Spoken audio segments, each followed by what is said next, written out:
Words are powerful, but it's not so much the word, or specifically in the English language, but the energy that we give to it. If a certain word or phrase kind of rubs you the wrong way, I'm a big fan of unpacking that, understanding what is this bringing up for me, and then finding your own word or phrase if it's still just not serving you. So today what I want to do is I want to offer you some alternatives that I find are some of the words and phrases that trip people up on their journey of healing their relationship with their body and food. You want to come in with me? Pepper decided to join. So there will be some snorts along the way, but hopefully it won't be too loud. So first I want to start with meals. I find that the labeling of breakfast, lunch, and dinner, it brings up a lot of unconscious rules, right? Mm-hmm. Breakfast, lunch, and dinner have certain time frames in which they are eaten.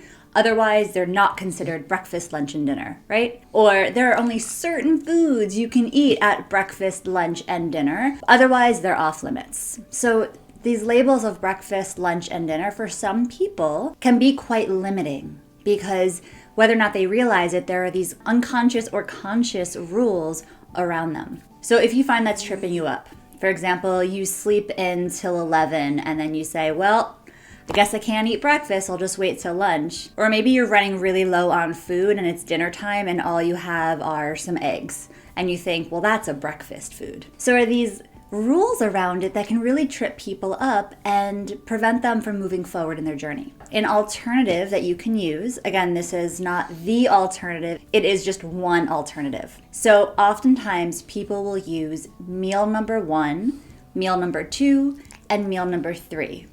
And this is a really lovely approach because especially if you are a shift worker, if you're working night shifts or the graveyard shift, it can really, really mess up the cycle, especially if you're alternating, right? If you're a nurse or a police officer or another job where your schedule, sometimes you're the day shift, sometimes the night shift, it can be really hard with regulating the system. So meal number 1, meal number 2, meal number 3. And this approach can really free you up from time constraints, from food constraints. It gives you freedom to eat those meals when it works in your system, when you're feeling hungry, when you're able to eat.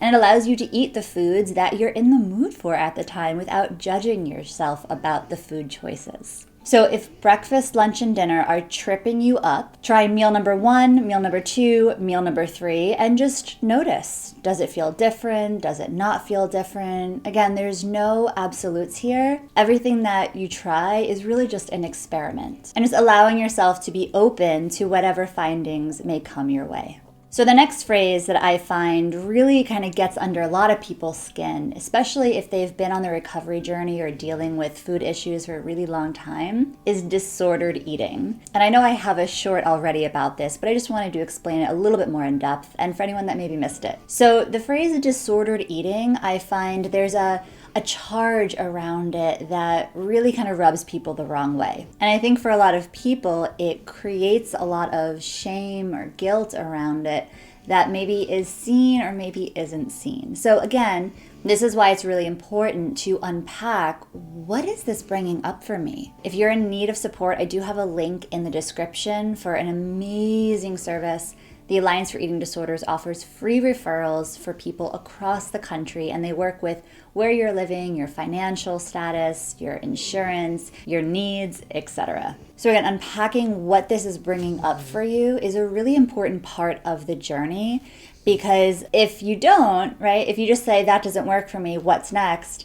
It again kind of keeps you in that black and white thinking. That's a bad word, I need to find a good word. So if you can unpack it and explore it and understand, what is this activating in me? Why do I feel such a resistance to this word? You can sometimes gain a lot of powerful information to the point where you don't need to find another word. But if you do, the phrase I like to use in lieu of disordered eating is disharmonious eating. Because if you think about it, when you have a healthy, I'm putting it in quotes because it's going to mean something different for everyone. But when you have a healthy relationship with food, there's a sense of harmony. between you and your food choices, eating the food, digesting the food, picking the food, cooking the food, right? Maybe not in all those categories, depending on where you're at that day or what's going on, but there's more of a harmony. And so that's why I like using disharmonious, because if you think about it, if you're thinking about, okay, I have some disordered eating going on, so what am I working towards? Ordered eating? I mean, that kind of sounds a little rigid, right? To have ordered eating. Now, I don't want to knock ordered eating, because I think having scheduled meals and snacks for people, especially if you're neurodivergent, if you don't have hunger and fullness cues, can be really, really, really helpful. So again, this work is not cookie cutter. You have to really figure out what is going to work for me in this point in time, because it also can change. Flexibility is the name of the game here. But if you think about it, right, the opposite of disordered is ordered eating. And a lot of people that struggle with food struggled with feeling very controlled and or very out of control. So I really like the phrase disharmonious eating, because the goal, I don't love the idea of goals necessarily, because you sometimes miss other opportunities along the way when you're just focused on one particular goal. The focus, right, of working through disharmonious eating is finding a way towards harmonious eating. And again, that's going to look different for everyone depending on your own situation, your body, your needs, etc. My last offering for you today is an alternative to Recovered. If you're in the recovery community, specifically in the eating disorder community, you'll notice that there's a lot of energy around the word recovered. People have different definitions of what it even means. People have some resistance towards it. It can sometimes feel a little black and white, you're recovered or you're not. Instead of recovered, the word that I've landed on is reclaimed. I like to say, and if you come to any of the Alliance support groups that I help facilitate, I always identify as being reclaimed. What does that mean? So reclaimed means that I have reclaimed my relationship with food and my body. I have reclaimed my relationship with myself, with my friends, with my family, with my purpose, with my spirituality, to my connection to the planet, to my connection to all that there is. I mean, I can go on and on and on, but what I find with Recovered is there's this energy of relapse. If I'm recovered, at any moment, the shoe could drop and then I won't be recovered anymore. But when the phrase is reclaimed, certain aspects may fall by the wayside. You may lose your reclamation to your spirituality or to your family or to yourself or to your purpose. But there's still elements that are still reclaimed. And I think that really parallels our journey as humans. We are all whole within, but we lose that connection to our wholeness. And part of the work is reclaiming who we truly are, stepping into our power, our truth, stepping into the wholeness, stepping into our wholeness as an individual and our wholeness within society and our wholeness within the universe, however you want to phrase it, God, higher power, source, reclaiming that wholeness within and as part of the greater whole. Another reason why I liked Reclaimed is that it feels empowering. Because Recovered sometimes feels like, oh, when's the shoe gonna drop? But Reclaimed, there's an empowerment there. There's an energy that feels a little bit different. And so that's why I gravitate towards it. It may or may not resonate for you, and that's okay. Again, all of these are just offerings. You can take them all, leave them all. At the very least, I hope that I've planted a seed that you are in the driver's seat.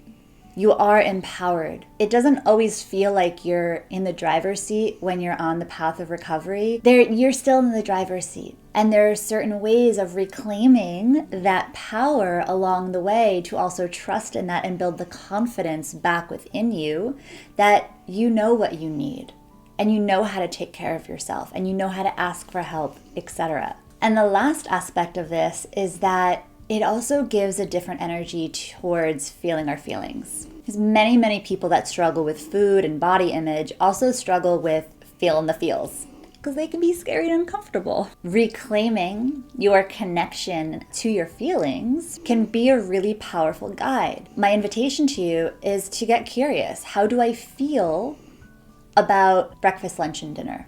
How do I feel about disordered eating? How do I feel about recovered? Just notice, What comes up around it? What do I feel in my body if you're able to be in your body? What is my experience around this word? Because when we're talking about our feelings towards specific words and phrases, our feelings can guide us. It can give us information as to how to navigate that. It can help build our confidence in our inner wisdom, that our feelings can help guide us as to what's working and what's maybe not working, what needs a little tweaking and what needs to be explored. So friends, again, these are just some offerings. Please use them if they resonate. If they don't resonate, totally okay. But if there are some words, some phrases that are maybe tripping you up along the way, definitely do some exploration around that and find some alternatives that work for you so that it doesn't trip you up in your journey. I know the next thing I'm gonna say is probably gonna be like, ooh, but you deserve it. You deserve to heal your relationship with your body and food. You deserve to move through this work. You deserve to reclaim those relationships. You deserve it. And again, I know that's uncomfortable to hear, but again, I'm just planting some seeds. So I thank you so much for watching. Be sure to like if you like this content, and be sure to subscribe if you want to learn more with me. And until next time, friends, stay curious.